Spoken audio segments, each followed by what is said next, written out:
صہیونی قابض ریاست اسرائیل نے اپنا گریٹر اسرائیل منصوبے کا خواب پورا کرنے کے لیے خطے میں مختلف محاذوں پر جنگ چھیڑ رکھی ہے۔ اسرائیل نے پہلے صرف غزہ اور شام میں کھلے عام بربریت کا مظاہرہ کیا تھا، لیکن اب صہیونی ریاست کا یہ ظلم لبنان تک پہنچ گیا ہے اور اسرائیل نے ایران سے بھی ٹکر لے لی ہے۔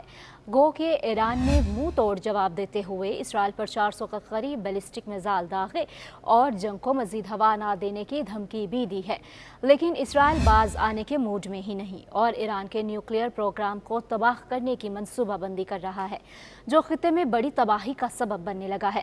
اسرائیل خطے میں موجود ممالک پر قبضہ کر کے بنی اسرائیلیوں کے وعدہ شدہ ریاست قائم کرنا چاہتا ہے۔ ان ممالک میں اردن، شام، لبنان، ایران، عراق، ترکیہ، فلسطین، مصر اور شمالی افریقہ کے کئی علاقے شامل ہیں۔ اسرائیل اپنے اس منصوبے کو پورا کرنے کے لیے کسی بھی حد تک جا سکتا ہے، جس میں آخری پڑاؤ اس کا سیمسن آپشن ہو سکتا ہے۔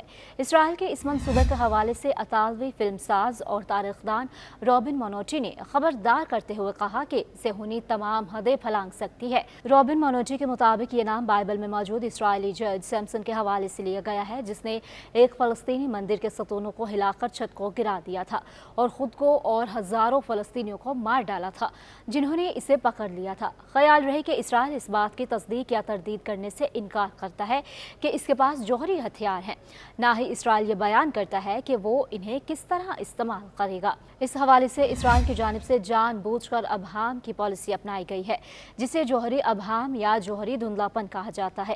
اس پالیسی نے اسرائیلی حکومت سے باہر کسی کے لیے بھی ملک کی حقیقی جوہری پالیسی کو قطعی طور پر بیان کرنا مشکل بنا دیا ہے۔ تاہم گزشتہ برسوں میں بعض اسرائیلی رہنماؤں نے اپنے ملک کی جوہری صلاحیت کا کھلے عام اعتراف کیا ہے اور اب کھلم کھلا جوہری ہتھیاروں کے استعمال کی دھمکیاں دے رہا ہے۔ گزشتہ دنوں ترکیہ کے صدر رجب طیب ایردوان بھی واضح کہہ چکے ہیں کہ لبنان کے بعد اسرائیل ترکیہ پر نظریں جمائے گا اور یہی گریٹر اسرائیل کا منصوبہ ہے۔ صدر ترکیہ رجب طیب ایردوان نے پارلیمنٹ سے خطاب میں بین الاقوامی برادری کو خبردار کرتے ہوئے واضح کیا ہے کہ اسرائیل کو ابھی نہ روکا گیا تو پورا خطہ جنگ کی لپیٹ میں آ سکتا ہے۔ گریٹر اسرائیل کا تصور نیا نہیں۔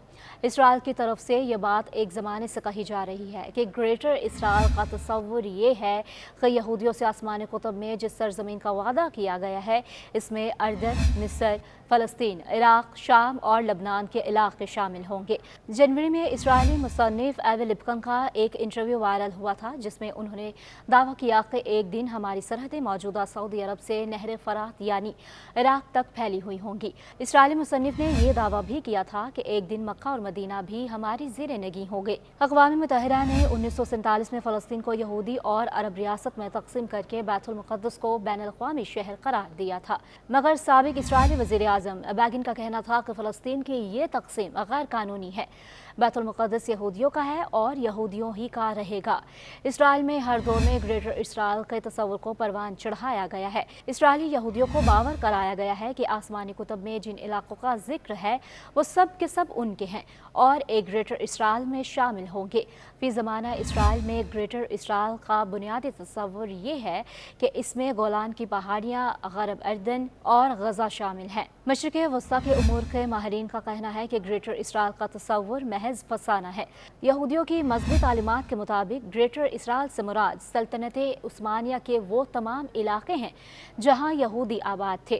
مصر سے نکل کر آنے پر یہودی فلسطین میں آباد ہوئے تھے اور اسرائیلی حکومت اسے آج بھی جودھیا صوبے کا حصہ مانتی ہے۔ ماہرین کے مطابق گریٹر اسرائیل محض ایک تصور ہے جس کی عملی تعبیر ممکن نہیں۔ جب یہودی حضرت یوسف علیہ السلام کے دور میں مصر میں آباد ہوئے تب ان کی حکومت شام تک تھی اور وہیں سے گریٹر اسرائیل کا تصور آیا ہے۔